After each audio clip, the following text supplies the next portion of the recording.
주택가 골목 끝에 과일 가게가 있었습니다.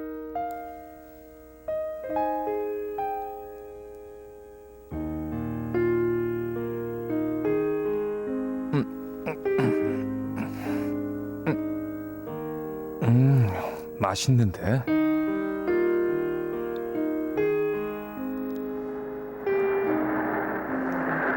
주인이 배달 간 사이 아들이 가게를 지키고 있을 때 승용차 한 대가 멈춰섰습니다. 어서 오세요. 뭘로 드릴까요? 승용차에서 내린 부부는 낱개로 내놓은 귤을 하나 먹어본 뒤 한 상자를 주문했습니다. 자,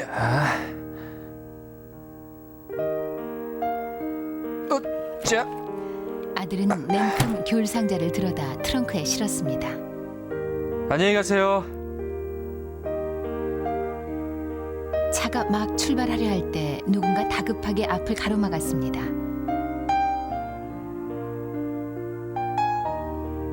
과일 가게 주인이었습니다. 죄송합니다, 손님. 저 귤 상자 좀 잠깐 확인하겠습니다. 어머, 무슨 일이죠? 글쎄, 뭐가 잘못됐나? 주인은 귤 상자를 꺼내 가게 안으로 도로 들여갔습니다. 아버지, 무슨 일이에요? 제대로 팔았는데.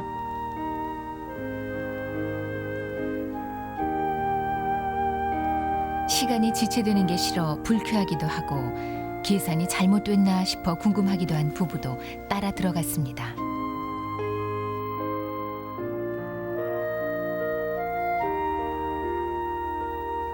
그런데 어느새 상자를 열어 귤을 바닥에 쏟은 주인은 그 속에서 상한 귤들을 가려냈습니다. 아이고, 이 5개가 골았군요. 주인은 다른 상자에서 성한 귤 5개를 골라 상자에 채워넣고는 아들을 나무랐습니다. 상자째 판다고 그냥 들여서는 안 된다. 이건 우리 가게의 귤이야. 네, 알겠습니다. 주인은 귤 상자를 다시 차에 실은 뒤 기다리게 해서 미안하다고 정중히 사죄했습니다.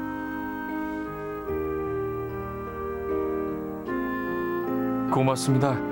안녕히 가세요.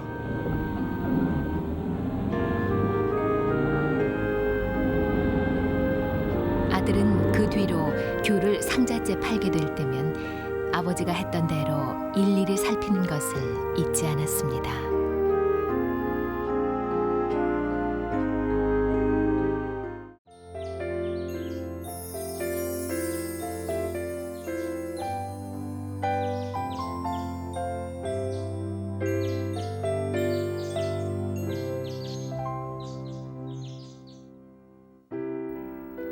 어느 나른한 오후 쉬는 시간 드르륵 문이 열리고 한 남자가 교무실에 들어섰습니다.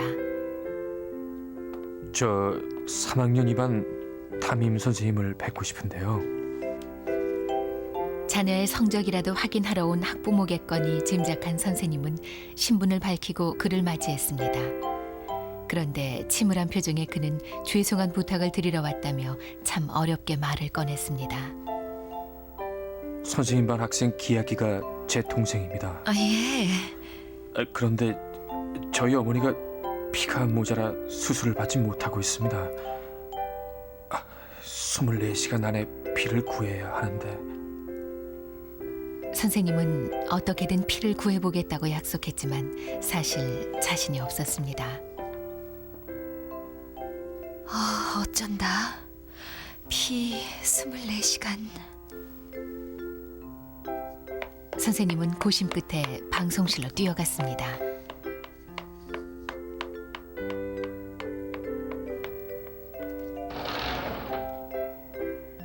그리고 떨리는 손으로 마이크를 잡은 채 말했습니다. 친구의 어머니를 위해 피를 나눠달라고. 여러분, 기아기는 여러분의 선배이고 친구입니다. 그렇게 방송을 한 후 선생님은 초조한 마음을 달래며 교무실을 서성였습니다.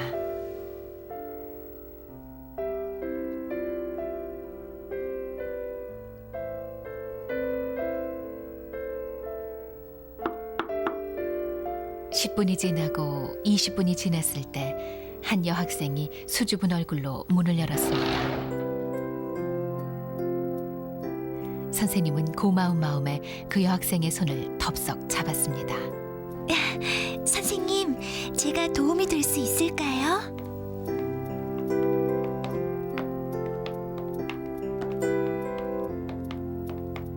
그리고 또 한 명, 또 한 명. 어느새 교무실은 아이들로 가득 찼습니다.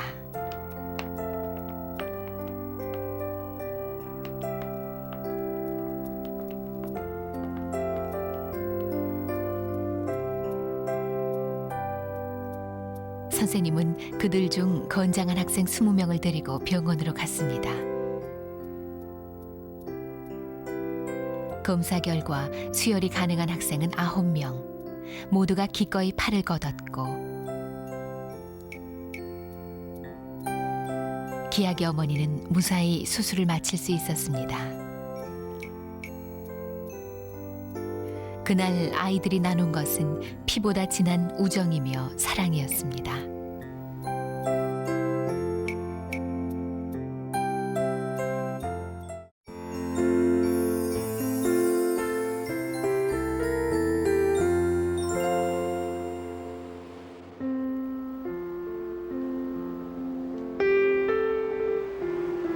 나는 빌딩 숲 한 구석에 있는 구두병원 원장입니다. 경력 3년, 이젠 구두 모양만 봐도 그 사람 성격이며 건강 상태, 사는 정도까지 알 수 있을 만큼 이골이 났습니다. 그런데 아무리 봐도 도무지 그 속을 알 수 없는 사람이 있습니다. 날마다 같은 시간 지하도 입구에서 발깔개를 털고 가는 남자. 그는 지하철 공사 직원도 청소원도 아닙니다.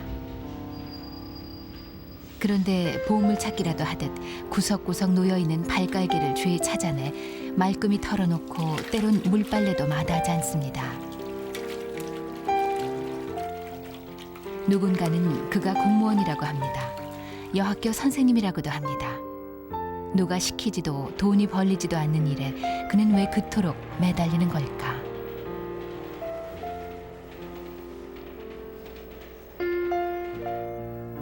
아저씨, 제가 구두 닦아드릴게요. 어느 날 나는 내 초라한 구두병원으로 그를 초대했습니다. 그의 지치고 낡은 구두를 닦아주고 싶었기 때문입니다.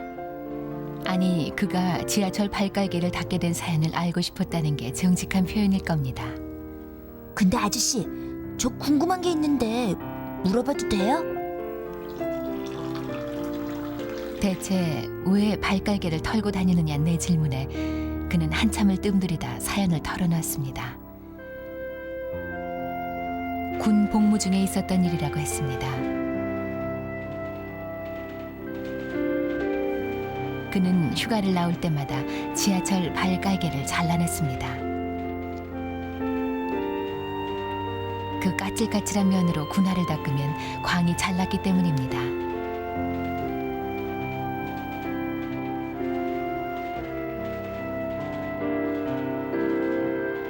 처음엔 술 기운에 장난 반 호기심 반 한 일이 제대 말년엔 고칠 수 없는 버릇이 돼버렸습니다. 제대 후 그는 초등학교 교사가 됐습니다.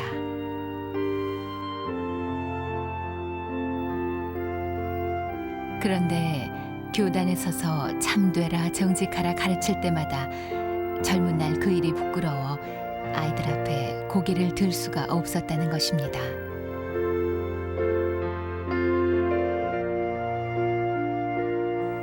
이런, 내가 자네한테 별소리를 다 했구만.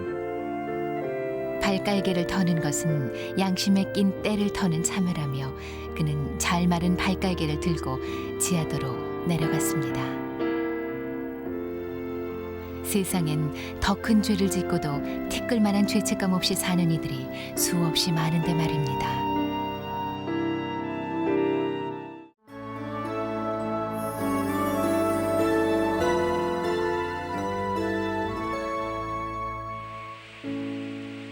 미국의 한 저명한 작가가 친구들과 함께 독일을 여행 중이었습니다. 그는 공원에서 그를 알아보는 이들을 만나 사인을 해주었습니다. 선생님, 늦었습니다. 어서요. 소년의 차례가 됐을 때 대기하고 있던 자동차가 와서 그를 재촉했습니다. 그 바람에 서둘러 가려던 작가는 그만 만년필을 떨어뜨리고 말았습니다.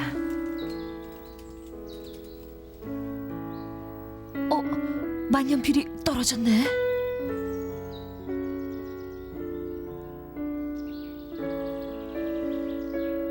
소년은 만년필을 주워들고 그에게 달려갔습니다.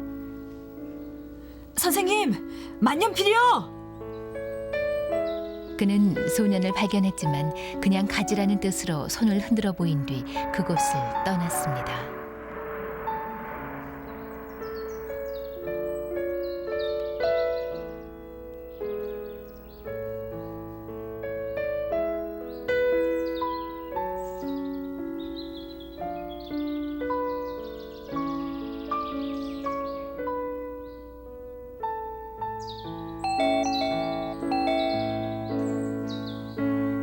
그로부터 몇 달 뒤 작가는 독일에서 날아온 소포를 받게 됐습니다.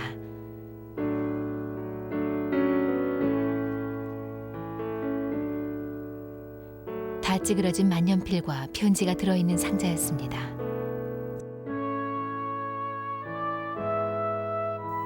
저는 공원에서 우연히 선생님의 만년필을 갖게 된 아이의 아버지입니다.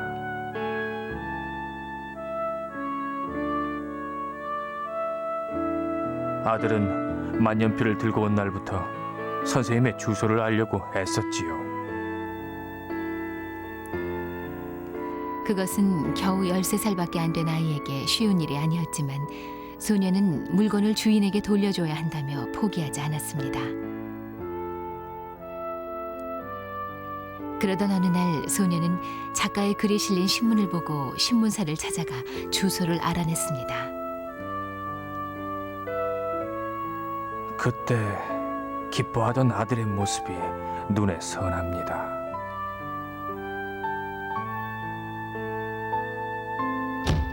그런데 선생님, 우체국에 가서 만년필을 붙여드리고 오겠다던 아들은 다시는 돌아오지 못했습니다. 너무 기뻐 뛰어가다 달려오는 자동차를 보지 못한 것이지요. 아들이 손에 꼭 쥐고 있던 만년필만이 제게 돌아왔습니다. 저는 비록 찌그러졌지만 이 만년필을 선생님께 돌려드려야겠다고 생각했습니다. 무엇보다 제 아들이 그걸 간절히 원할 테니까요.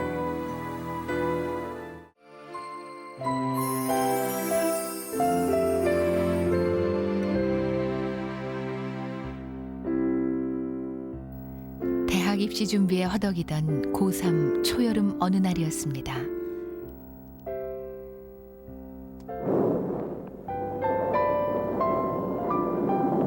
한참 시험 공부를 하고 있는데 갑자기 하늘이 번쩍이는가 싶더니 후두둑 비가 쏟아졌습니다.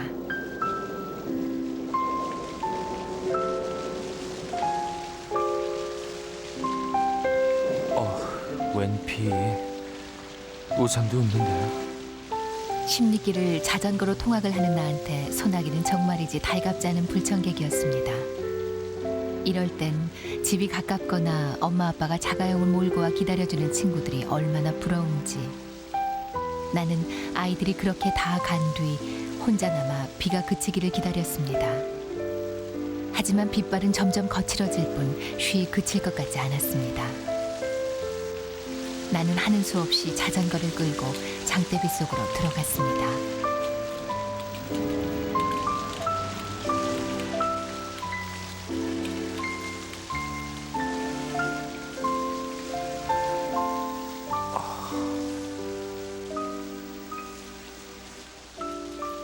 내가 막 교문을 나서려 할 때였습니다. 후줄근이 젖은 채 덜덜대는 경운기를 몰고 학교 앞 언덕길을 올라오는 사람, 아버지였습니다.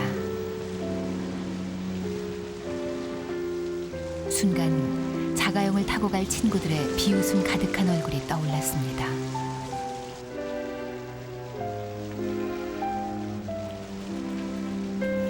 털털거리는 경운기라니 대체 왜 오신 거야? 나는 뒤통수의 따가운 시선을 느끼며 아버지를 본체만 채하고 큰 길까지 내려갔습니다. 그런데 뭔가 이상했습니다. 경운기가 좀 괴상한 모양을 하고 있었던 것입니다. 내가 의아한 눈빛으로 쳐다보자 아버지는 멋쩍게 웃었습니다. 비가 많이 와서 너 젖을까봐 지붕을 만든 건데 어떠냐?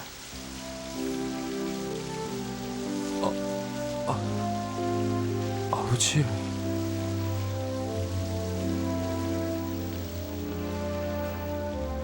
나는 그만 콧날이 찡해져 할 말을 잃고 말았습니다.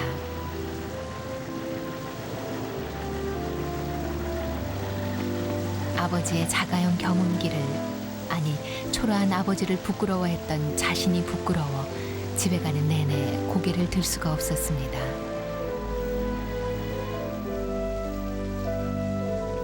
아버지가 된 지금 나는 그 여름 아버지의 지붕 달린 경운기가, 그 투박한 사랑이 못 견디게 그립습니다.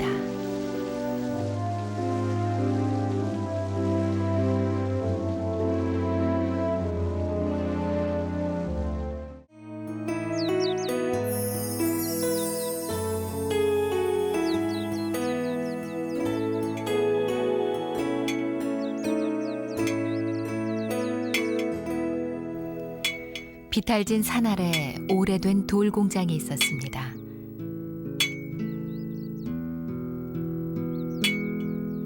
평생 정을 들고 돌가루를 마시며 보낸 백발의 석공이 주인이었습니다.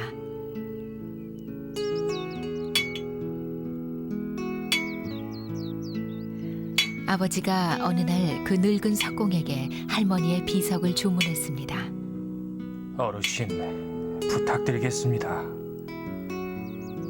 그는 세상 그 누구도 따를 수 없을 만큼 뛰어난 석공이었지만 내키지 않는 일은 억만금을 준다 해도 하지 않는 괴팍한 노인이었습니다.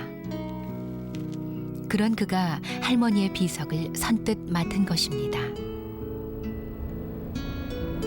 하지만 비석을 만들 까만 돌은 늘 있는 게 아니라서 석공은 우선 돌을 주문했습니다. 며칠 뒤 그의 까다로운 주문대로 질 좋은 돌이 도착했습니다.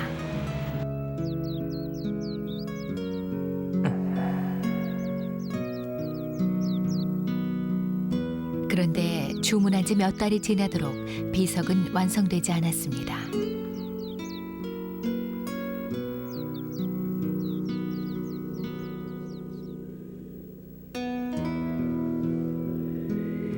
석공의 마음을 상하게 할까봐 재촉도 못한 채 1년이 흘렀습니다.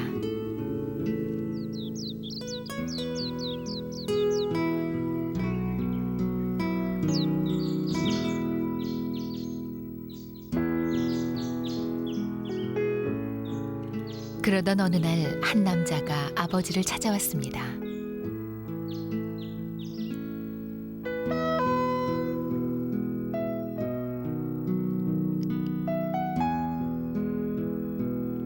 석공의 아들이었습니다. 저 뭐라 말씀드려야 할지 아버님이 돌아가셨습니다. 비석을 다 갈아놓고 막 글자를 새기려다 쓰러지셔서 그만. 맡은 일을 다 못했으니 반드시 찾아가서 사과하고 돈을 돌려드리라고 하셨습니다.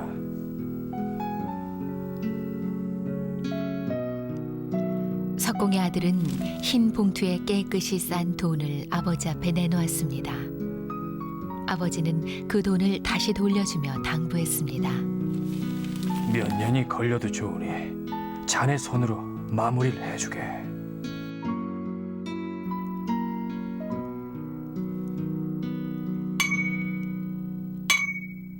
석공의 아들은 돌아가신 아버지가 갈아놓은 까만 돌 위에 그 아버지의 솜씨를 고스란히 대물린 글씨를 새겨 비석을 완성했습니다.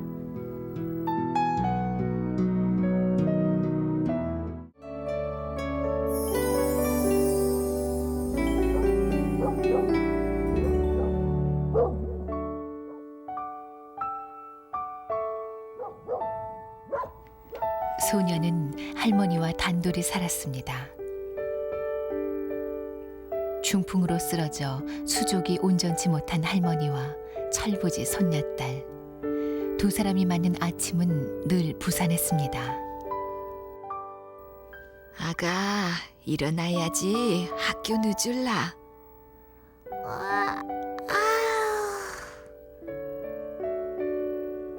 어여 가서 세수하고 와. 그날따라 두 사람 다 늦잠을 잔 터라 찬밥으로 아침을 겨우 해결하고 소녀는 부랴부랴 학교로 달려갔습니다.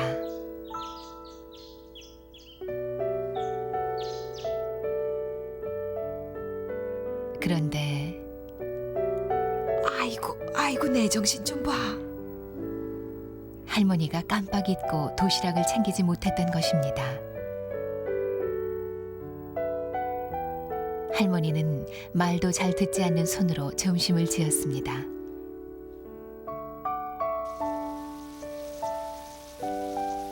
손녀가 좋아하는 햄도 부쳤습니다. 그리고는 도시락을 싸들고 집을 나섰습니다.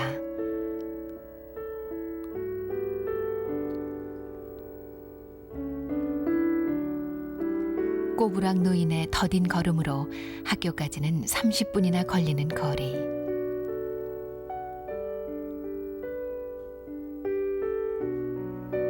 할머니는 점심시간이 10분쯤 지나서야 손녀의 교실로 들어섰습니다. 그러나 손녀는 없었습니다. 할머니는 도시락을 손녀의 자리에 두고 옆자리 아이에게 전해달라 이른 뒤 집으로 돌아왔습니다.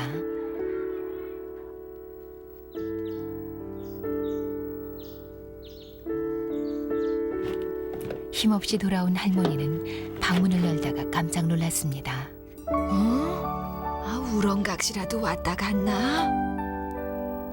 방 한가운데 차려져 있는 밥상. 할머니는 떨리는 손으로 상보를 들어 올렸습니다. 밥 한 그릇과 반찬 2가지, 소박한 밥상 위엔 쪽지가 놓여 있었습니다.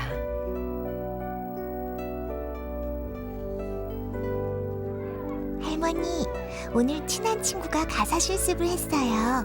그 친구한테 부탁해서 할머니 점심 준비 차린 거니까 제 걱정 마시고 맛있게 드세요.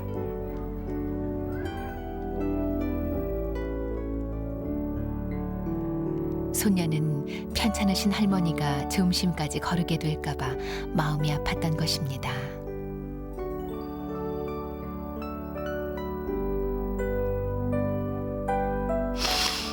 아이고 기특한가. 할머니는 차마 수저를 들 수 없어 상보를 덮어놓은 채 손녀를 기다렸습니다.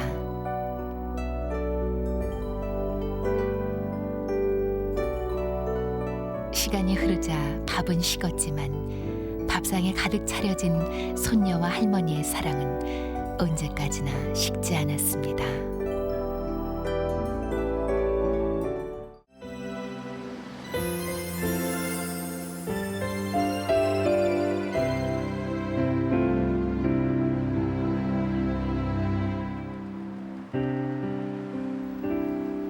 고등학교를 졸업하던 해 나는 배낭 하나 질끈 메고 무작정 상경했습니다.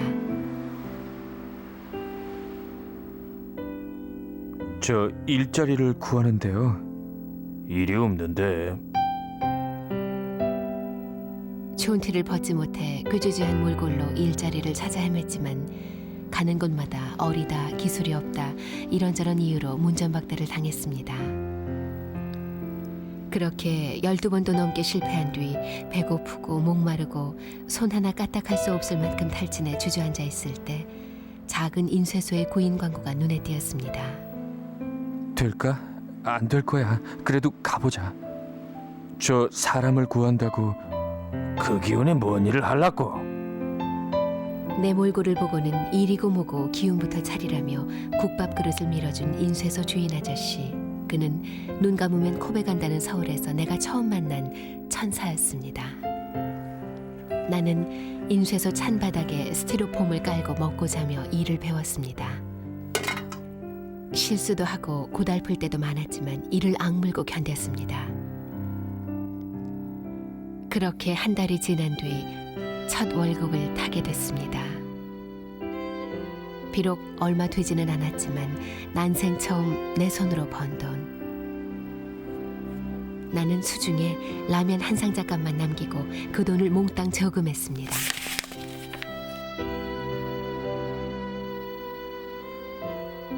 고정 불변의 저녁 메뉴 라면.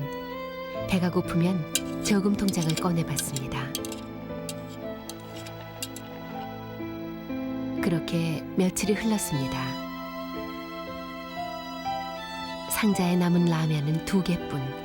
그렇다고 저녁을 굶을 수는 없기에 그날도 라면 하나를 축냈습니다. 이상한 일은 그 다음 날 일어났습니다. 이상하다. 하나만 남아 있어야 할 라면이 2개였던 것입니다. 다음 날도 그 다음 날도 라면은 줄어들지 않았습니다. 비밀의 열쇠는 주인 아저씨 손에 있었습니다. 봤구나. 이거 말이다. 저 삼거리 빌딩 있지? 관리실에 갖다 줘라. 아저씨는 저녁 무렵 일부러 심부름을 시키고 내가 자리 비운 틈을 타서 라면 상자를 채워 넣으셨던 것입니다. 가난한 고학생 자존심을 다칠까 염려해 몰래 하신 일.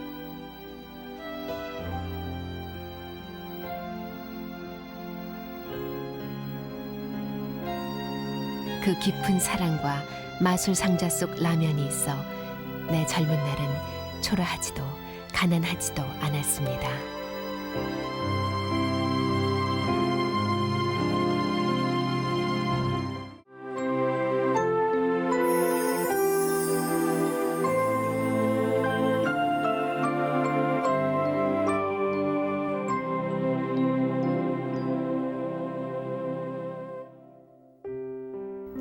햇살이 솜털처럼 부드러워진 봄날, 화원에 한 소녀가 찾아왔습니다. 길가에 내놓은 화분들 앞에서 한참을 쪼그리고 있던 소녀는 화분 하나를 가리키며 물었습니다. 아저씨, 이 꽃은 얼마예요? 펜지 말이냐?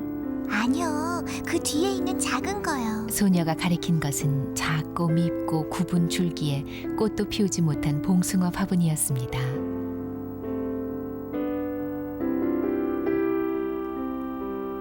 글쎄, 이건 팔려던 게 아닌데. 어차피 죽으면 버리려고 하던 거니까 가져가겠니? 정말 공짜로요?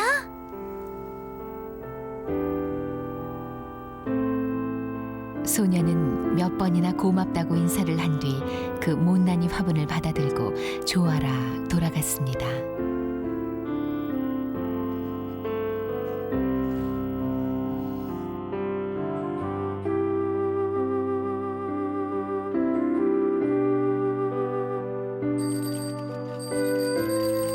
그로부터 3년이 지난 어느 날 화원으로 작은 소포 하나가 배달됐습니다.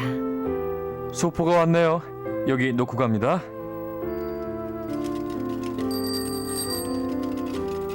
작은 상자와 편지가 담긴 소포였습니다. 기억하실지 모르겠지만 언젠가 제게 봉숭아 화분을 주셨죠? 그날은 입원을 하신 날이었어요. 또박또박 눌러 쓴 편지의 내용은 그랬습니다. 아픈 엄마를 위해 선물을 사고 싶었지만 돈이 없었던 소녀는 그 봉숭아 화분을 엄마의 병실 햇살 가득한 창가에 놓아두고 날마다 정성스레 물을 줬습니다.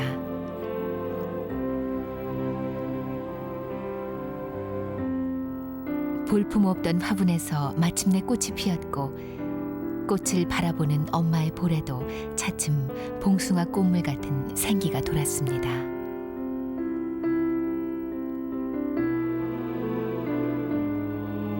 소녀는 그 씨앗을 받아 병원 앞들에 뿌리고 또 뿌렸습니다.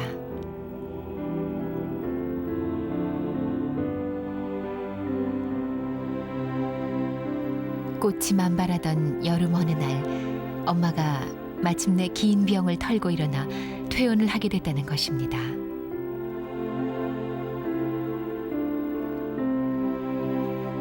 엄마의 완치가 봉숭아 화분덕이라고 믿는 소녀.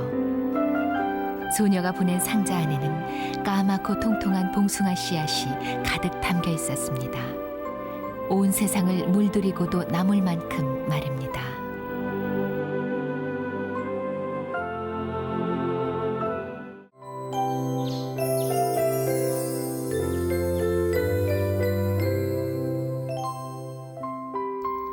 내가 처음으로 자가용을 갖게 됐던 때의 일입니다.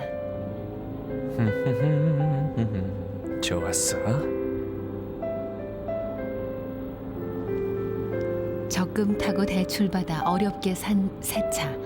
긁힐세라 흠날세라 조심조심 동네를 빠져나가고 있었습니다. 그런데 갑자기 골목 끝 모퉁이에서 개구쟁이들이 뛰쳐나왔습니다.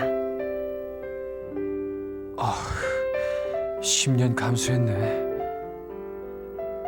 나는 반사적으로 속도를 줄인 뒤 애써 웃는 얼굴로 아이들을 보내고 천천히 차를 몰았습니다.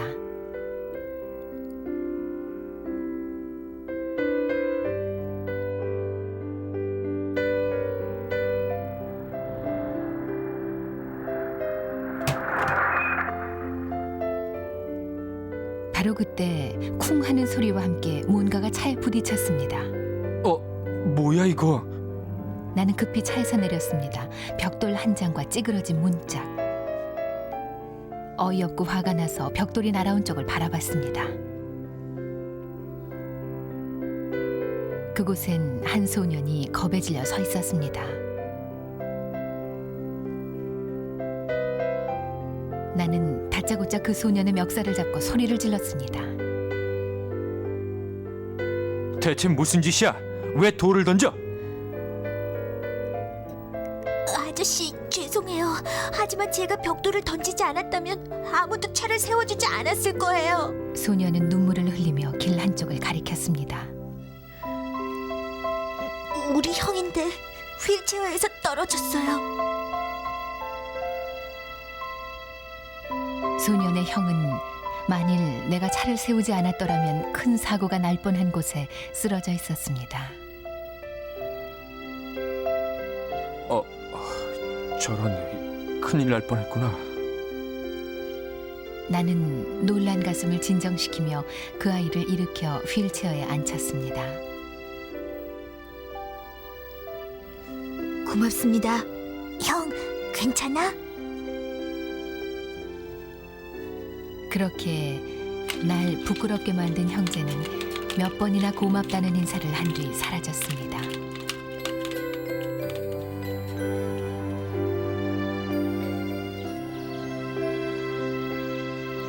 그로부터 5년. 나는 지금도 그날 찌그러진 문짝을 수리하지 않았습니다. 비록 볼성사납지만 그 흉터는 운전대를 잡을 때마다 내게 말합니다. 너무 빨리 달리면 누군가 차를 세우기 위해 또 벽돌을 던지게 될지 모른다고요. 덕분에 내 차는 느림보가 됐지만 벽돌 한 장이 큰 사고를 막고 5년 무사고의 고마운 기록을 만들어준 것입니다.